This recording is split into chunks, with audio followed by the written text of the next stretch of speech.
कोकणातील प्रत्येक घडामोडींचे लाईव्ह अपडेट पाहण्यासाठी आताच कोकण कट्टा न्यूजच्या सर्व सोशल मीडियाच्या प्लॅटफॉर्मला लाईक, फॉलो आणि सबस्क्राईब करा.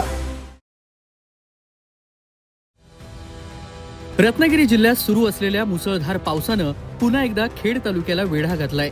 काही तासांच्या विश्रांतीनंतर आज पुन्हा एकदा पावसाचा जोर वाढल्यानं जगबुडी नदीनं धोक्याची पातळी ओलांडली असून खेड शहरामध्ये पूरस्थिती निर्माण होण्यास सुरुवात झाली आहे. आज सायंकाळी 8 जुलैला 6:30 वाजता जगबुडी नदीची पाण्याची पातळी 10.50 मीटर इतकी नोंदवण्यात आली. नदीच्या वाढत्या पाण्यामुळे शहरातील सकल भागांमध्ये पुराचं पाणी घुसू लागल्यानं प्रशासनानं नागरिकांना सतर्कतेचा इशारा दिलाय. सतत सुरू असलेल्या मुसळधार पावसामुळे जगबुडी आणि नारंगी या दोन्ही नद्यांनी धोक्याची पातळी ओलांडलेली असून त्यामुळे खेड शहरासह ग्रामीण भागातील जनजीवन विस्कळीत व्हायला सुरुवात झाली. अनेक भागांचा संपर्क धोक्यात आलेला असून नदीच्या पाण्यानं शहरातील मुख्य बाजारपेठेमध्ये प्रवेश केल्यानं व्यापारी वर्गामध्ये चिंतेचं वातावरण निर्माण झालेलं होतं. 2 दिवसापूर्वी खेड जगबुडी नदीचं पाणी हे बाजारपेठेमध्ये शिरल्यामुळं खेड व्यापाऱ्यांचं मोठ्या प्रमाणात नुकसान झालेलं असताना पुन्हा एकदा व्यापाऱ्यांना ही भीती सतावत आहे. मटन मच्छी मार्केट, 3 बत्ती नाका, वालकी गल्ली, निवाचा चौक, पान गल्ली आणि पोत्रिक मोहल्ला या सकल भागांमध्ये मोठ्या प्रमाणात पाणी साचलंय. अचानक वाढलेल्या पुराच्या पाण्यामुळे अनेक दुकानदारांना आपला माल सुरक्षित ठिकाणी हलवण्यासाठी पुरेसा वेळ मिळालेला नाहीये.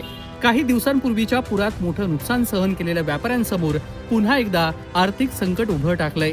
शहरापुरतच नव्हे तर ग्रामीण भागात देखील परिस्थिती गंभीर बनली आहे.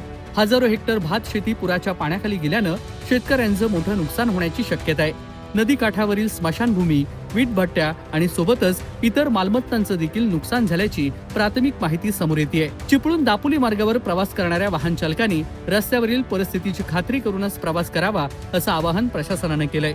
सोबतच नदीकाठच्या नागरिकांनी सतर्क राहावं, अत्यावश्यक कामाशिवाय घराबाहेर पडू नये, पूरग्रस्त रस्ते आणि पुलांवरून जाणं टाळावं आणि सोबतच प्रशासनाच्या सूचनांचं काटेकोर पालन करावं असंही आवाहन करण्यात आलं. जिल्ह्यात पावसाचा जोर कायम असल्याने जगबुडी नदीची पाण्याची पातळी आणखी वाढण्याची शक्यता व्यक्त केली जात असून प्रशासन परिस्थितीवरती बारकाईने लक्ष ठेवून आहे. महसूल, पोलीस प्रशासन, आपत्ती व्यवस्थापन आणि इतर यंत्रणा सतर्क करण्यात आलेल्या असून आवश्यकतेनुसार तातडीच्या मदत आणि बचाव कार्यासाठी तयारी ठेवण्यात आली आहे. नागरिकांनी कोणत्याही अफवांवर विश्वास न ठेवता अधिकृत सूचनांचं पालन करावं असं आवाहन खेड प्रशासनानं केलंय.